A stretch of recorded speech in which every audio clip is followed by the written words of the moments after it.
Thank you for joining us. My name's Matt Rosu, and I'm with Ben Smith from the University of Nebraska at Omaha, and we are here to discuss some economic lessons from Star Wars. Today, we're taking a step back. We're going to look at institutions and a clip from The Mandalorian, and we'll go to that right now. Excuse me. Excuse me, sir? There's something I can help you with. Yeah. Raiders. We have money. So you think I'm some kind of mercenary? You are a Mandalorian, right? Or at least wearing Mandalorian armor. That is Mandalorian armor, right? It is. See? I told him, sir, I've read a lot about your people. Tribe. If half of what I read is We true, have money. How much? It's everything we have, sir. Our whole harvest was stolen. Krill, we're krill farmers. We bruised spotchcock. Our whole village chipped in. It's not enough. Are you sure? You don't even know what the job is. I know it's not enough. Good luck. This is everything we have. We'll give you more after the next harvest.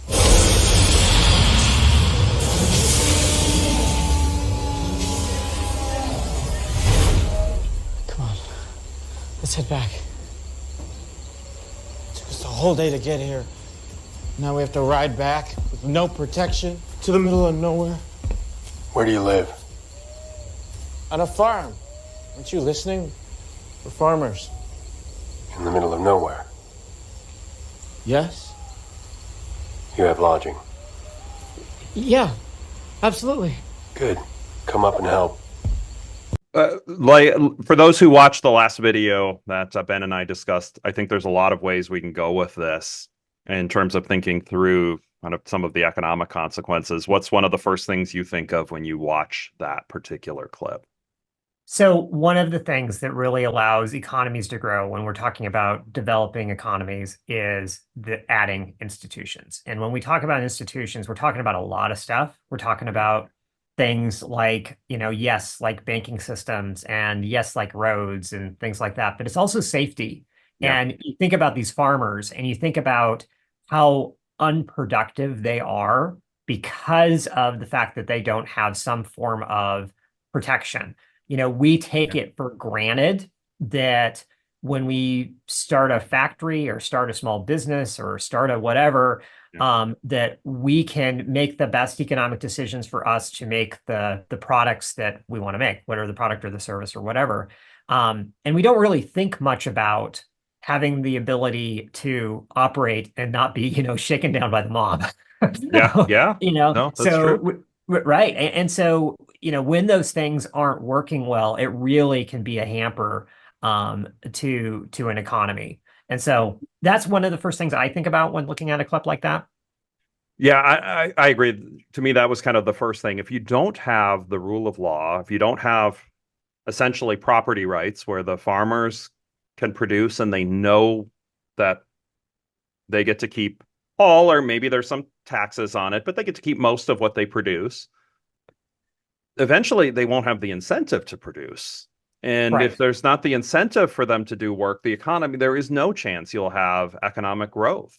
And what kind of incentive would there be for this group to really farm extensively in the future? I mean, they'd have to try to make enough where they can survive, but that's about it.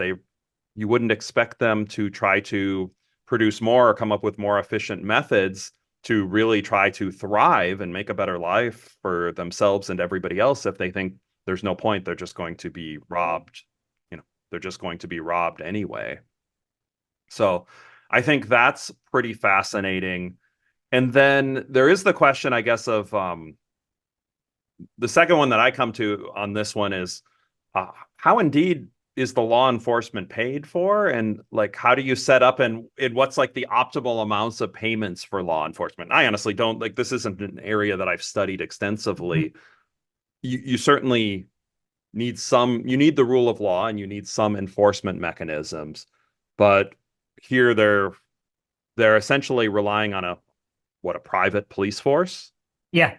In essence, instead of a public one. And I think that's sort of fascinating as well. Well, and that gets into the like types of goods, in this case, protection. And one of the classic examples that we talk about in economics of a public good is national defense, right? Yeah. And now a police are not quite to the public good stage where it's literally, it doesn't matter how many people are inside of the country. There is some relationship to the number of people on a police force and the size of the city and things like that. But you have to imagine that individual people hiring their own police force collectively is not the most efficient way to protect the civilian population, right? I mean, that can't be the way in which you have the most efficient way of having of protection. Yeah. So no, it's interesting on the public goods because the quote that we're in there, it's something like everybody in our village chipped in. right. Since to kind of overcome what we would say is the free rider problem. Yeah, yeah. Or a public good in this particular example. So then Mando. So Mando is thinking about this a little bit different. He's not part of that village. Right. He's in many ways thinking about the benefits and costs for him taking this extra job. Yeah. And it seems like there's the money, but the money's not enough. It does seem like throughout the series, I think we see this. Mando would never tries to admit this, but Mando does things not just for the money many times, but Yeah. because he thinks it's the right thing to do.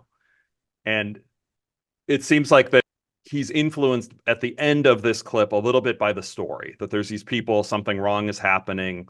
They can pay, it's not really enough, but there's what economists would say, we talk about compensating wage differentials that could go either way. There's a benefit to Mando in feeling like he's doing something, he's doing the right thing. He's making a difference in society if he takes this on. And I do want to make a point around that.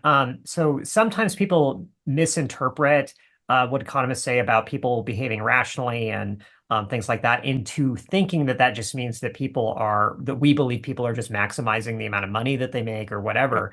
No, what Matt's describing here is altruism, and altruism can absolutely be part of the utility function. And so Mando, for whatever reason, has an altruism, and it's a specific form of altruism for him. It's different than other people's, but it's clearly part of what he is maximizing when he's making decisions. And so he's thinking about the money, but he's also thinking about other things.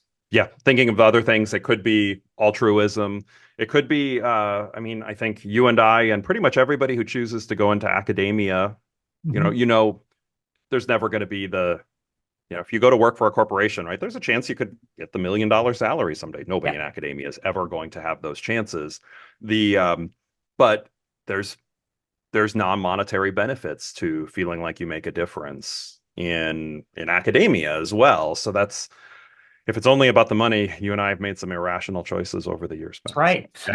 but it's and it's a perfectly great living, right? Like can live comfortably. But for people who get graduate degrees or PhDs, there's often other options. And it's a mix between both the money and the non-monetary benefits. So, well, thank you for everybody for watching. Hope you enjoyed a clip where we're talking a little bit about property rights, a little bit about decision making and labor economics. This is part of the series. Ben Smith and I, along with Bailey Hackenberry, created the Economics of Star Wars website where you could watch this and all sorts of other clips on Star Wars that teach you economics.